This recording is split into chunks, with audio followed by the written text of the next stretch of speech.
Absolutely nothing beats windshield time. Welcome back to Dan the Road Trip Guy, a podcast where we have candid conversations about life lessons learned on the road. I'm your host, Bimmer enthusiast and road trip extraordinaire, Dan Neal. And now, on to the show. My guest is Anthony Magagnoli. And Anthony I met years ago in near Cincinnati. Today he lives up in Michigan, and really got to know him a little more on one lap, just as I have with a few of my guests. But I've seen him out there for a few years and always see him at Pit Out. So that's how we kind of linked up again after several years. So I'm just excited to have him on the show today, and we'll talk about some cars and racing and road trips and whatever else might come to our mind. So welcome to the show, Anthony. Thanks, Dan. Thanks for having me. Yeah, well, appreciate you being here. I like to give my guests just a couple minutes. Since you're a racer, we can treat it like a warm-up lap around your favorite racetrack. I'll hop in the car with you. And just if you had to tell everybody, who is Anthony? Who are you? All right. Well, where to start? I guess, I'm a racer. I've been racing professionally for several years and do a lot of driver coaching. It's a side business for me.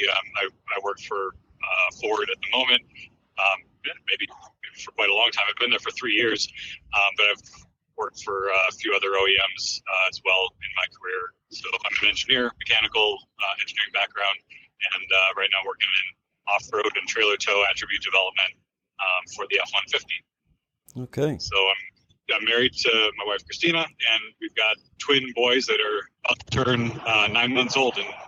Good. Congratulations on that. Yeah. Thanks. Yeah. Never a dull moment in the house, I assume. Oh, no, there's not. And we're both working from home. And we've recently had an au pair from Peru join our family, who's providing childcare during the day, during the days. And so, absolutely not a dull moment. Yeah. Oh, fun. So this is a show really about cars and road trips and whatever else comes to our mind, really. But always love to open with, what was your first car? The first car that was actually mine and not one of my parents was a 99 Saturn SC2 Coupe that my dad assisted me with leasing when I was a senior in high school and carried me into college. The cars I was looking at were late 80s sports cars that I could afford with the $3,000 that I had to my name.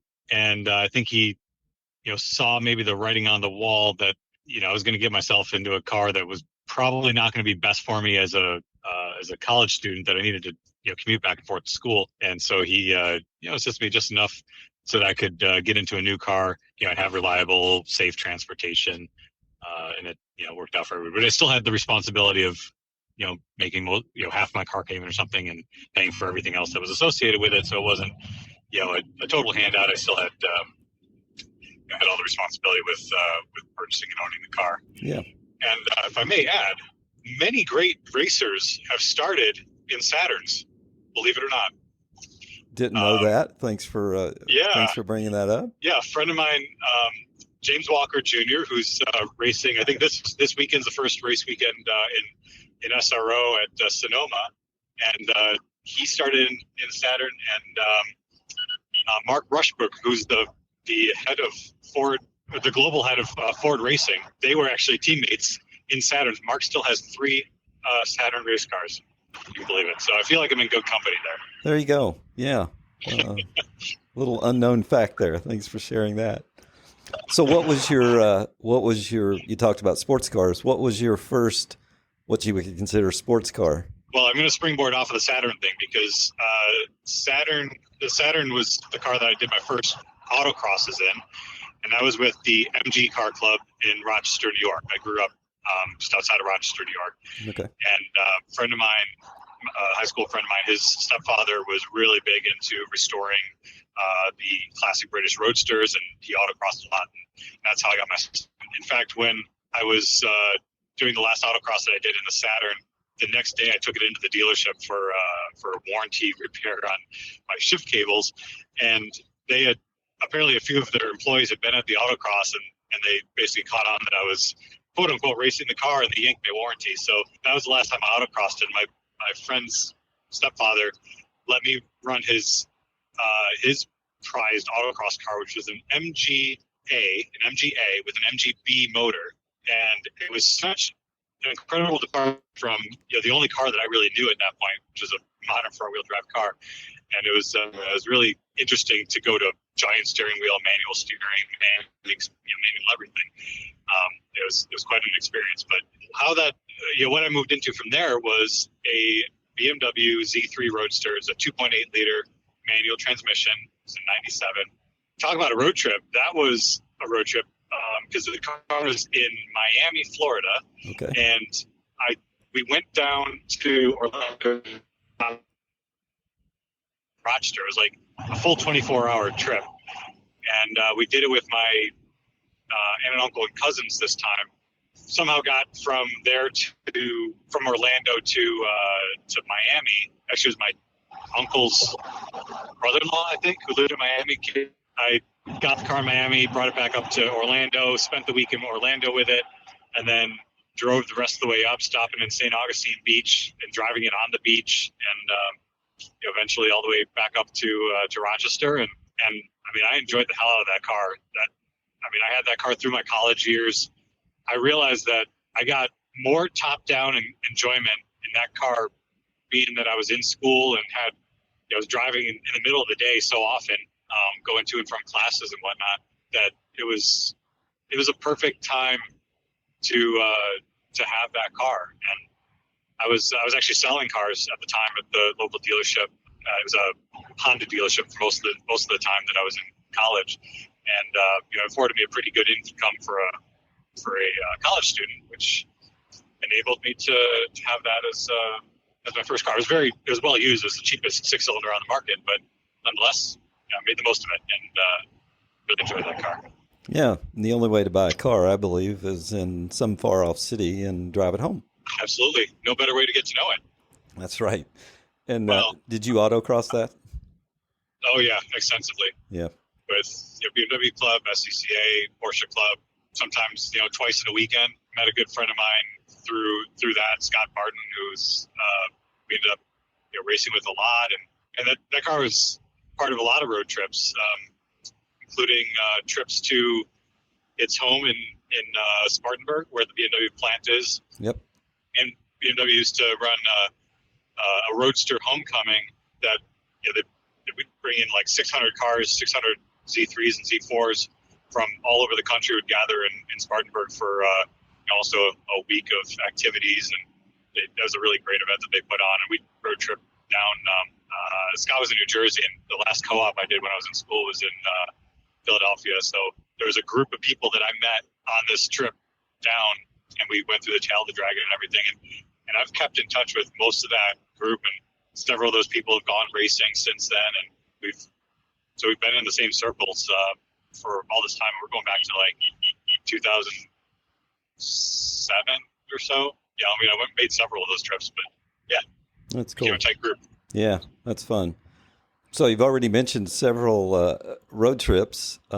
Is there first off, did you take road trips with your family growing up?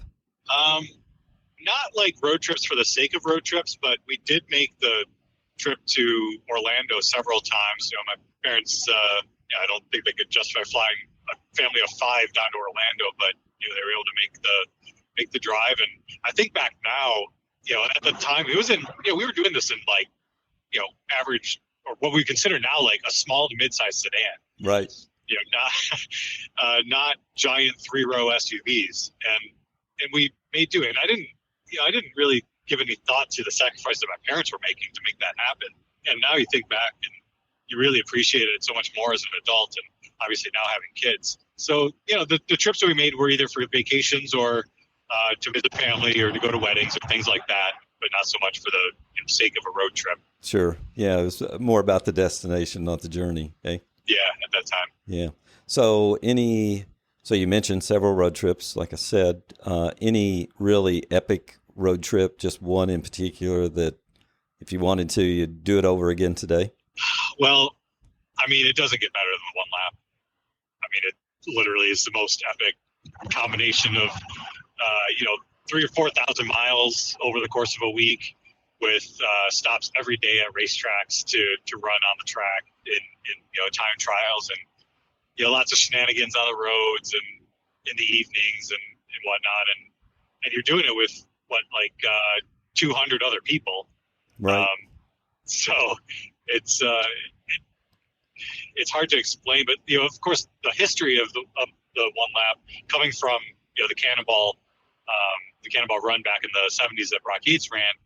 You still feel that lineage, and we're not pulling the shenanigans that they did on the roads back then. Of course, they were racing on the roads, and we have a good time, and it's become very competitive at the front on the track, but everybody's out to have a good time at the end of the day, and it's just hard to top that. It's the ultimate test it always has been the ultimate test of man and machinery, the ultimate road car, because it not only needs to cover 4,000 miles of street on the street, but you need to arrive comfortable enough that you and your co-driver aren't ready to kill each other, and then the car's got to perform on the track every day as well.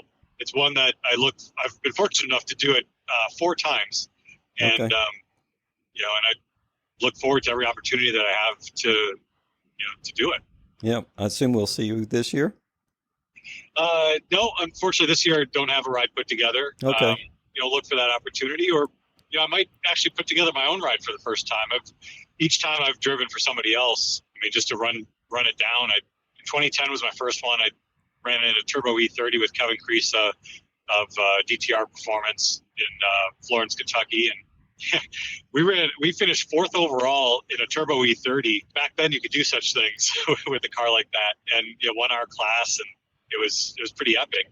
Then I ran in a Turbo FRS when I worked at Toyota. I started a program with them. Had a couple of mechanical failure, or we had a significant mechanical failure that took us out of that year, but launched a program that they're still running to this day and have vastly improved on. So it's really cool to see, the guys that I started the program with back in 2015 still out there. Then 2019, I ran with Neil Simon in his 1M that was highly modified, right? And put together a program with partners at BMW Van Arbor and Bimmer World, FCP Euro, and a couple of others.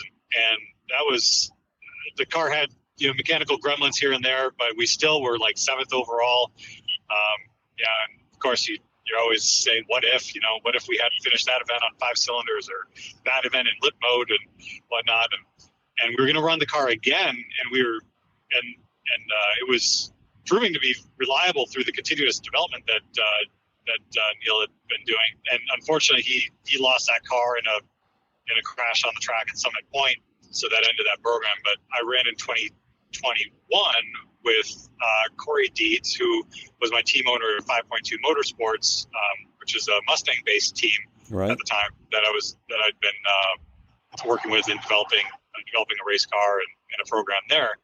And he had a GT500, which was like, hey, this is a potential front-running car, or at least a top 5 car. It was looking promising. And then I find out that Billy Johnson is registered in another GT500, who's a factory Ford driver, and raced at Le Mans in the GTs. And he's got a pretty epic resume.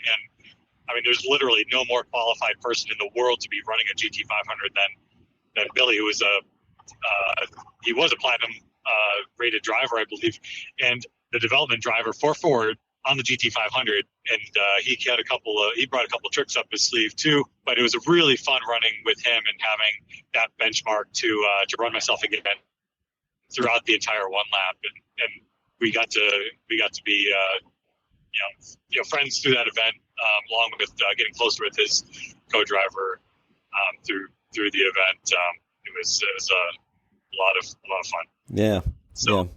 Well, I would have to agree with you that one lap is an epic road trip, and every year I always wait on Brock's call. Hey, what are you doing? First week of May, you want to ride around the country again together? And I'm like, yep, I'm ready to go. Yeah. So. Yeah. Oh, Solomon Rosenthal then. Oh, yeah. Solomon was it was Solomon's car that Billy was driving. Oh, that's right. Yes, for sure.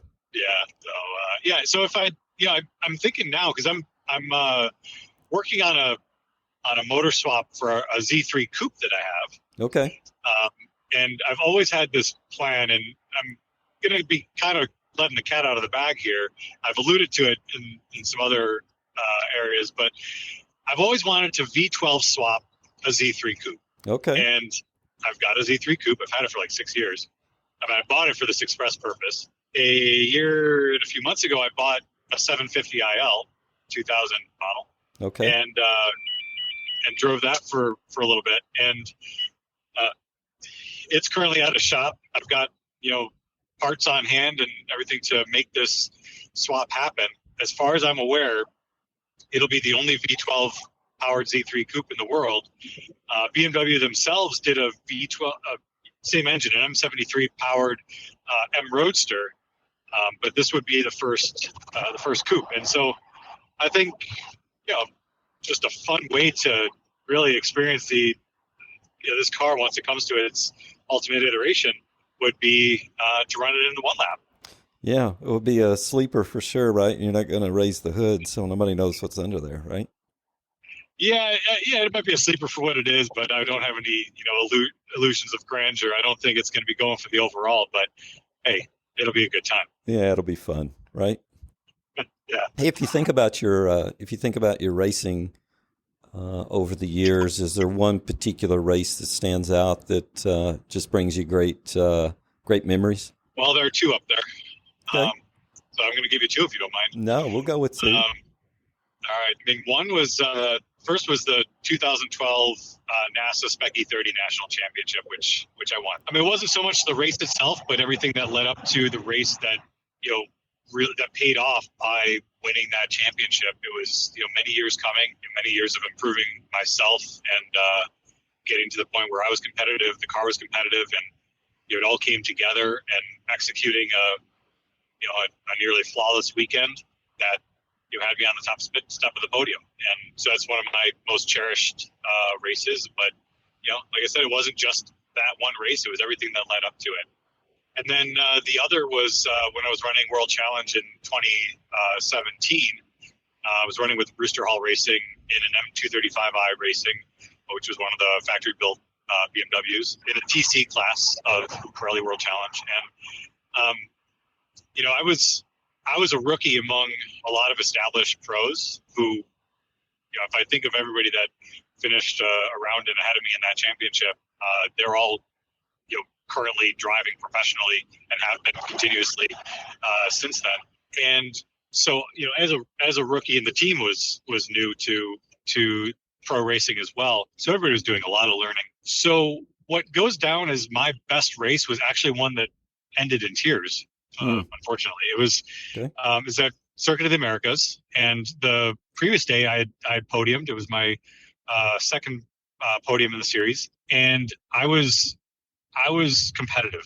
I was competitive for an overall, or for the overall win, and I was running second to Nick Whitmer. We had a full course yellow that brought us together, and on the restart, I had gotten side by side with him, not in turn one, but in turn going into turn three. So it was under the bridge, heading into the S's of Coda, and I'd gotten beside him, but because I was offline.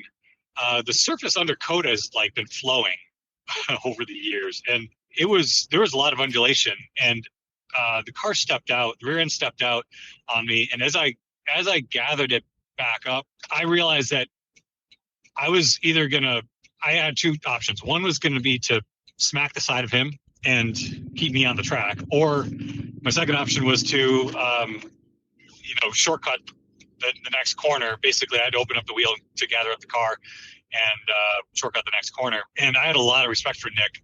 We raced each other very hard, but very clean. And so this was the way that I chose to race him. And so I opened up the wheel, shortcut the corner. I had the position, but I had to give it back. So as I attempted to give it back coming out of turn 9, Greg LaFouche was trying to take advantage and made a run up beside me going into turn 11, which goes onto the back straight. So we run side by side down the back straight. He actually folded in my mirror coming out of 11. whatever, fold it back out. And then going into 12, I stick by him, and as I'm on the outside of him, but he kind of pushes me wide off the track, so I had to fall back in line. At that moment, he got a call from race control for not leaving racing room, just as a warning. Yep. And then as we continue coming out of 15 into like the triple right-hander, 16, 17, 18, he makes a run.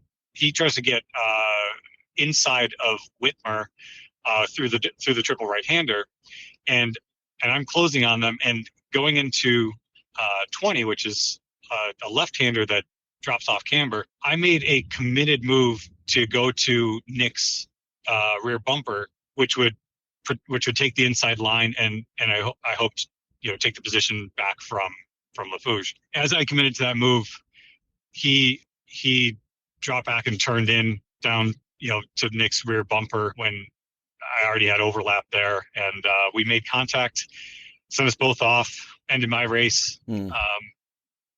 And realistically, that might have cost him the championship. It's an uncomfortable thing having a contact like that. My first reaction was expletives. Yeah, sure. I think that must have been my fault. I think I brake too late, or push on into him. That was my first thought. But one thing I had learned prior to that was that when you have an incident on the track, you really need to go back and review the video before you speak to it, because what you remember does not always exactly coincide with what actually happened. And when I reviewed it, my conclusion was, no, I had every right to be there. And he committed to me backing out of that at that moment every bit as much as I committed to making that move. So ultimately he actually did receive the penalty, but that wasn't, important to me at all. What was important to me was that I felt at that moment that I had established my right to be racing professionally and in that series. Yeah. And kind of had put a stake in the ground that, so I'm not going to be pushed around. Again, it ended in tears, but it's an odd one to pick, but that is the one that stands out to me as maybe one of the most important races to myself in my career. Oh, that's great. That's a great story. And yeah, you were talking about, video when you do see an incident. You see this on races all the time if you're watching TV, and guy comes out of the trailer, it was so-and-so's fault, and then they show the video and it's like, well, okay, maybe it wasn't. So it's interesting. Yeah. Yep. Oh, that's cool. Thanks for sharing that. Let's talk about, so you've done a lot of racing. Anything on your bucket list in life that just something you have to get done in the next coming years? Racing or no racing? Yeah, that's a good one. I recently checked one off that had been out there for a while. Don't mind me just backing up here. No. For my 40th, I turned 40 2 years ago. We were kind of still mid-pandemic and things were still kind of weird. But sure. One thing I've always wanted to do is a motorcycle track day. Okay. I've ridden bikes on the street. I mentioned my buddy Scott Barton. He kind of got me started, but I've never let myself own a street bike because, frankly, they cross my risk to reward threshold. And that might seem odd coming from a racer, but I really feel that running motorcycles on the street is just so risky. It's not a matter of if, but when. Yet on the track, I feel, largely safe. And so that was a big one. I did a California Superbike school on a BMW 1000 RR. Okay. And I was at Las Vegas Motor Speedway, and it was an awesome experience. I loved it, and I'd really like to do another one. But I got that one out of the way before kids, and it was part of my kind of 40th birthday celebration to myself, and so that was a big one. Good. Other ones, I think I do probably have some more travel destinations. I've been to Italy for a few times, but I do want to explore more of Italy and spend more time there. I'd really like to become more. I'm not fluent. I speak some Italian, as my parents. When I was a kid, my dad would speak to me in Italian, my mom would speak to me in English, but okay. That only lasted for a couple of years until they went largely with English. But so I'd like to become more fluent and just kind of get more in touch with my family's history, which is Sicilian, really. But so I think that's the big one that stands out. And then after that, it's going to be more about the boys and developing them, and but not losing touch with myself, and keeping my racing career going. And because I recognize how energizing it is for me when I am actively racing, and how it can get a little funky when I've been away from the track for a little bit, Yeah, for sure. Yeah, and we're headed into race season, and correct me if I'm wrong, you're headed to a racetrack, maybe? I am. I'm on a road trip as we speak. Yeah. And what car is in the trailer? Well, it's not the race car, so let's cover where I'm going. I'm going to Pittsburgh International Raceway, more affectionately referred to as Pit Race. I'm going to be running an M235IR, actually, with Enabler Motorsports, which are guys actually out of Rochester, New York, Rich Schickler and Craig Camp. I'll be coaching them and racing with them this weekend. Okay. Been running with the AER and it's a really fun series. And I mean, it's hard to think of there's not many better cars other than maybe some GT4 cars, which are really in the same vein as an M235IR for this kind of racing. So looking forward to getting back into one, since I haven't been in one for a while. Yeah. In the trailer, which has nothing to do with this race, is a car that I just bought on the way. We're talking, within an hour of me picking it up. It's my third 88 Pontiac Fiero GT 5-speed. Okay. Now, in my defense, I've only owned one at a time, but it may seem like an odd choice for me to gravitate towards Fieros, but it goes back, like many things do, to my childhood. My uncle had one when I was a kid, who's somebody I've always been very close with, my Zio Pino. He had an 87 GT when I was a kid, and that's the car I remember as a sports car for my kids, or for my childhood. So it's pure nostalgia for me. Yeah. Okay. And it's funny, what I remember from my childhood is looking at those cars don't have like a glove box in the normal place. They have like a map pocket and the dash. Looking at this map full of my eyes when I was like 8 years old or so, was looking straight at the dash. Because I sat so low in the car. Okay. But despite any jokes that somebody might make, I can see over the dash now. I've grown a little bit in my years, but yeah, I got my first one, and like it kind of fell in my lap, and it was around 2007 or so when I lived in Cincinnati, and had that car for about 10 years. Unfortunately, lost that in an accident right at the beginning of the pandemic during lockdown, and kind of thought I'd let that go for a while. But then I bought another one by mistake on Bring a Trailer, and so that was about 2.5, almost 3 years ago. And if you're going to ask, you might ask, how do you buy a car by mistake? But essentially, the guy I was bidding against had a glitch with his computer. His bid stopped registering. And like a silly low bid, as I had done on many before, which was like, oh, sure, if I get it for this price, of course I'll take it, right? Exactly. And funny enough, that's exactly what happened. It's a bit longer story, but I've got a video on my YouTube page, on the Drive Faster Now YouTube page, that covers it. And I bought that, and I didn't really have a place for it, so I actually sent it to my uncle, who was the one that had one when I was a kid. He took it for a couple of years and just enjoyed it in the summers and took care of it for me. And then I ended up finding a buyer this last Thanksgiving timing, and I happened to be in New York as well, and we met up. I met up with this guy, and he ended up buying it. So I was without a Fiero again. And that particular car I was not in love with. It just wasn't the right color combination for me. I just always wanted the beige or beechwood interior, and I was keeping my eye out. And this one came up, and so I've picked it up, and it's the same color combination as my original one, which is black on beechwood. Oh, nice. Yeah.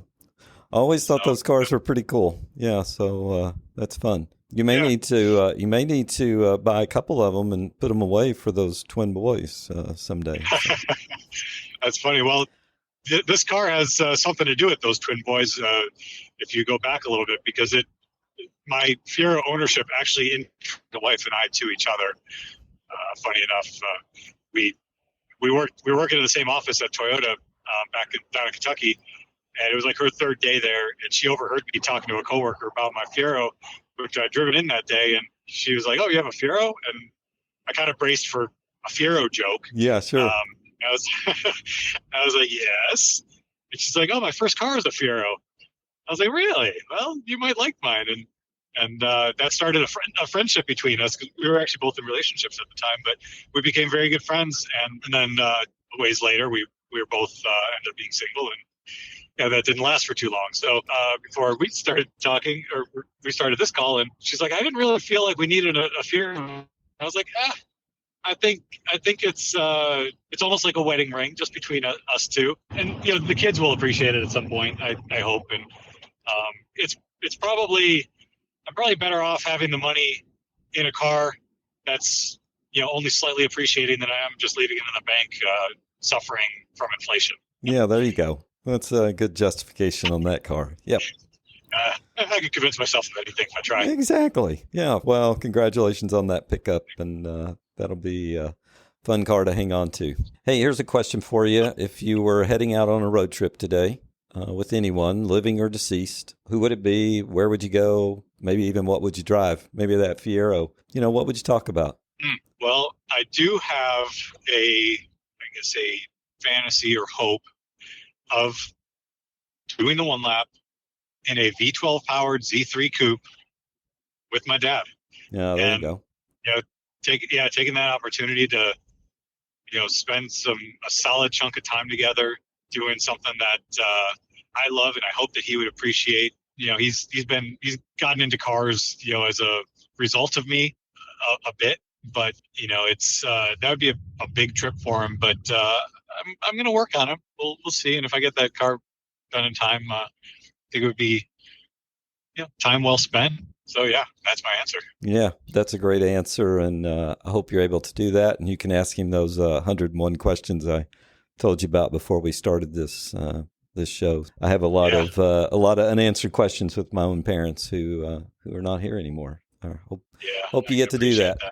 Then someday you can do one lap with the twins. Yeah. Yeah, probably not in a 2-seater, but we'll figure out something. Maybe in a wagon or something. Yeah. Yeah, for sure.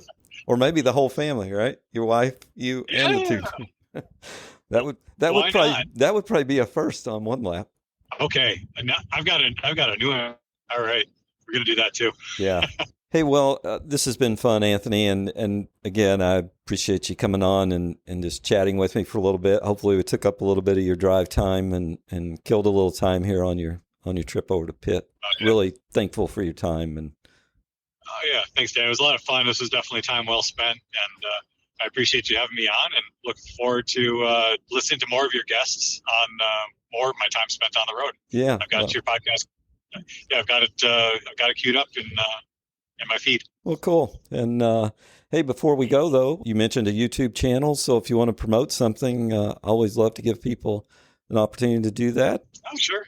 Yeah, sure. Go for it. Tell people how to find you, the channel, or whatever it might be. All right. Well, you can find me on Facebook, but I'll admit I don't accept friend requests from people I haven't met in person. But my business is called Drive Faster Now. That's where I do the driver coaching and racing, and I do a lot of sales support. Selling a lot of racing related parts and suspension, motion control suspension and such like that.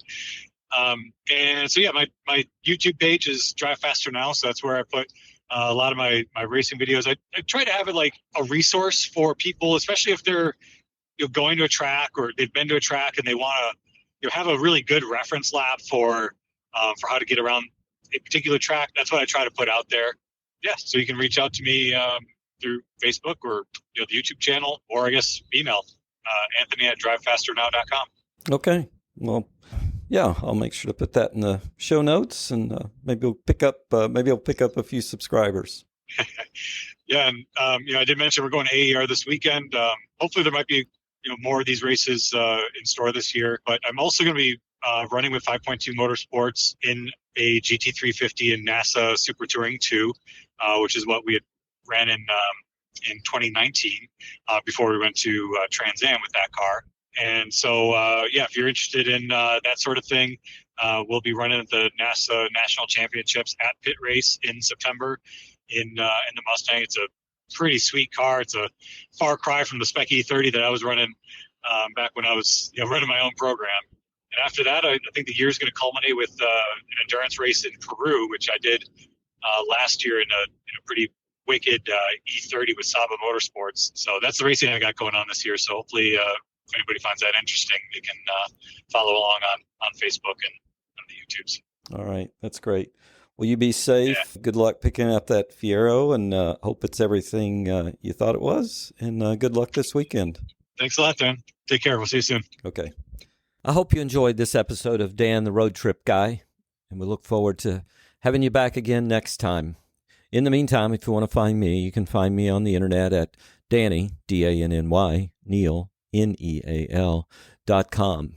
Until we meet up again, keep having conversations and keep driving.